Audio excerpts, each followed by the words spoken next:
So, hey you guys, this is an explanation of a weekly assignment that you will do each week for 4 weeks. It's called an article reflection, and it works on the fundamentals of topic sentences, introducing the text in its completion, MLA format, incorporating direct quotes, summarizing, and paraphrasing. So a lot of fundamentals, and that's why I'm pounding it into your head for the next 4 weeks so that you guys are going to be experts. So anyways, it's 2 paragraphs. This is what it looks like. MLA format for sure. Make sure you have all of the content here. Make sure you have your last name up here. If you're wondering how to do that, you click options and page numbers, throw it in there, and then after you are done putting your last name, do the space bar, and then you'll have the space between your last name and the page number.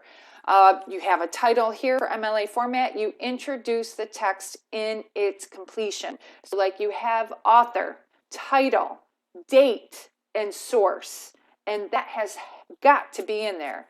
And you're going to do a summary of the text. It could be paraphrases, it could be summary, it could be direct quotes. I'm hoping that you will include all 3 of those in this summary. Next, you're going to do another paragraph about your take on it. So these are the options you can do. The second paragraph could be, what's your opinion? This article, Mary Sherry talks about flunking kids, and that's supposed to motivate them to kick it into gear. Maybe that works. Maybe it doesn't. What do you think? What's your opinion? Start out with a topic sentence. And then how can you relate? Hey, have you ever been flunked? What would you do in this situation? You're the instructor. You got failing kids. Would you flunk them? Do you notice anything about the author's style of writing? Does she include figurative language? What's her argument? Does she include personal experience? Is this credible? Can she speak with some authority? Pick out 3 of the author's excerpts, phrases, statements, or sentences, and explain why they were important to you. Did anything stick out specifically that she stated?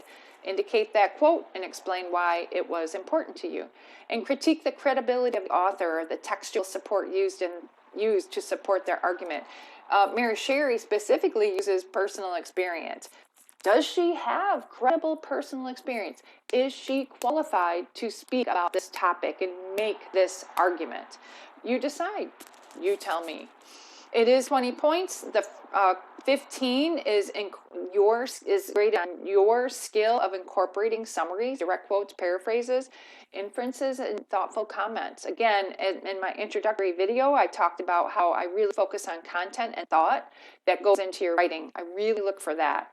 The next one is proper grammar, mechanics, MLA format, and sentence construction. So that's worth 5 points. This first week, these are all the links to the texts that you can choose from. So you're going to annotate 2 articles of your choice.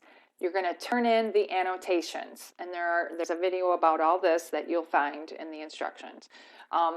Turn those in. The article reflection will be about one of those articles that you did. In our weekly 9 a.m. sessions, I'm going to give you a rundown about what these texts are. Like, what do they talk about? What might spark your interest? So again, you have this rubric. I follow my rubrics pretty religiously, though. And then this is an example. I know this one goes on a long way, but really, 2 paragraphs. A college paragraph typically consists of 8 sentences or more. So we're not doing the 5-paragraph essay or 5-sentence paragraph. You guys need to ramp it up to college level. This is 8 sentences at the minimum. Yeah, you can cheat, do baby sentences, but I'm asking you to ramp up. And just 2 paragraphs. And so yeah, hopefully this helps. Hope you have a great day.